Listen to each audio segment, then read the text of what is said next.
네, 재판장님, 이 부분에 대해서는 피청구인 본인이 누구보다 잘 아는 부분이라 한두 가지만 직접 여쭙게 해주십시오. 적어 주십시오. 지금 시간이 가고 있습니다. 그 시간 드리겠습니다. 멈춰 주십시오. 시간 중단해 주십시오. 적어 가지고 대리인한테 주십시오. 적어서 할 문제가 아니라 제가 좀 본인이 직접 물을 수는 없게 돼 있습니까? 규정상? 그러려면 저희들 그럼 평의를 규정 다시 해야 근거가- 됩니다. 규정의 근거가 뭔지 저희들 평의 결과가 그렇기 때문에 그걸 법적 바꾸려면 근거를 들어주십시오. 법적 근거는 소송 지휘권 행사입니다. 예, 알겠습니다.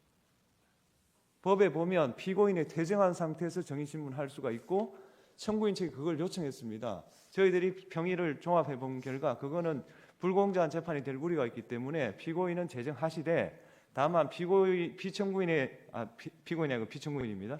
피청구인의 지위가 국정 최고 책임자이기 때문에 그 산하에 있는 정인들에게는 영향력을 행사할 수 있다. 그래서 직접 신문보다는 대리인을 통해서 하는 게 좋겠다라고 저희들이 만장일치로 의결한 거고 그걸 바꾸시길 원한다면 저희들이 나가서 다시 논의해 보겠습니다. 잘 알겠습니다, 재판장. 네, 감사합니다. 하시겠습니까? 예, 계속 묻겠습니다. 시간 하십시오. 예, 시간에 간단히 묻겠습니다. 정의인 간단하게 대답해 주시기 바라겠습니다. 정의는 계엄 당일 대통령실에 갔을 때 대통령이 정의인한테 이재명 등 이재명 한동훈 정치인 14명을 싹 잡아들이라고 말한 사실이 있습니까? 전혀 없습니다. 국정원의 수사권이 없는데 대통령이 국정원장이 정의인에게 정치인 14명을 싹 잡아들이라고 말한다는 것은 있을 수 없는 일이지요. 네, 상식적이지 않습니다. 이는 마치 대통령이 수사권 없는 소방관에게 조직 폭력배들 싹 잡아들이라, 마약 사범들 싹 잡아들이라고 말하는 것과 같은 것으로 정말 말도 안 되는 것이죠.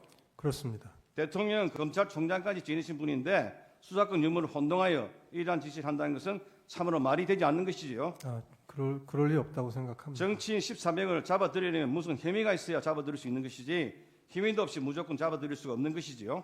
네, 그날 밤 대통령이 정인에게 국정원에 대공수사권을 줄 테니까 우선 방첩사를 지원하라고 말한 사실이 있습니까? 전혀 없습니다. 국정원에 대공수사권이 주어지기 위해서는 국회가 법률로 가능토록 해야 하는 것이지 대통령이 대공수사권을 준다고 하여 줄 수 있는 것이 아니지요. 네, 이렇게 말도 안 되는 사항을 대통령이 정인에게 말할 수 없는 것으로 대통령이 이러한 사항을 국정원 일처장이 홍 장관에게 말한다는 것도 있을 수 없는 것이죠. 예, 좀 생각하기 어렵습니다.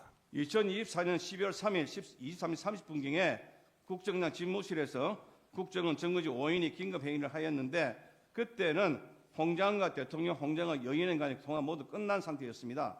만에 하나 대통령이 홍 장관과의 두 번째 통화에서 대통령이 홍 장관에게 잡아들이라 했다 뭐 했다 이런 이야기를 했다고 한다면 홍 장관은 당연히 이 정거지 5인 긴급회의에서 이 중요한 사항을 말해야 하는 것이죠. 네, 원장한테 보고했었어야 합니다.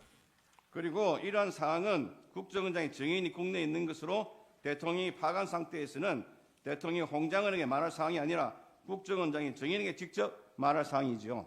그렇습니다. 정인은 12월 3일 방첩사령관 여인으로부터 이 14명의 정치인과 관련하여 체포해 달라고 하거나 체포에 협조해 달라는 부탁을 받은 바 있습니까? 연락한 바도 없습니다. 명단을 받은 사실이 있습니까? 없습니다. 마지막으로 하나만 더 묻겠습니다. 1차 탄핵 소추안에 보면 이렇게 되어 있습니다. 국회에 진입한 경우는 우원식 국회의장, 이재명 더불어민주당 대표, 한동훈 국민의힘 대표에 대한 체포와 구금을 시대한 것으로 확인되었다. 이 정도만 되어 있는데요. 탄핵 소추안 12월 12일자 2차 탄핵 소추안에는 국회의원, 정치인, 그리고 언론인 등의 불법 체포를 시도하였다. 피소추자는 국회의장, 국회의원 등 정치인, 전 대법원장 및 전 대법관 등 법조인, 방송인, 시민사회 인사 등에 대한 체포를 지시하였다. 개헌부는 체포된 인사 등을 수감할 장소를 물색하였고 법무부는 교정본부 소속의 동부구치소에 체포된 정치인과 언론인 등을 수감하기 위하여 장소를 마련하려고 하였다라고 하면서 바뀌었게 되었습니다. 결국 홍 장관의 주장 또는 메모 내용 등에 따라 언론인, 전 대법원장, 전 대법관 등 법조인, 그리고 방송인, 시민사회 인사 등이 체포구금 대상으로 추가되었던 것으로 홍 장관의 주장이 소추사유 일부분을 변경시켰던 것으로 볼 수밖에 없습니다.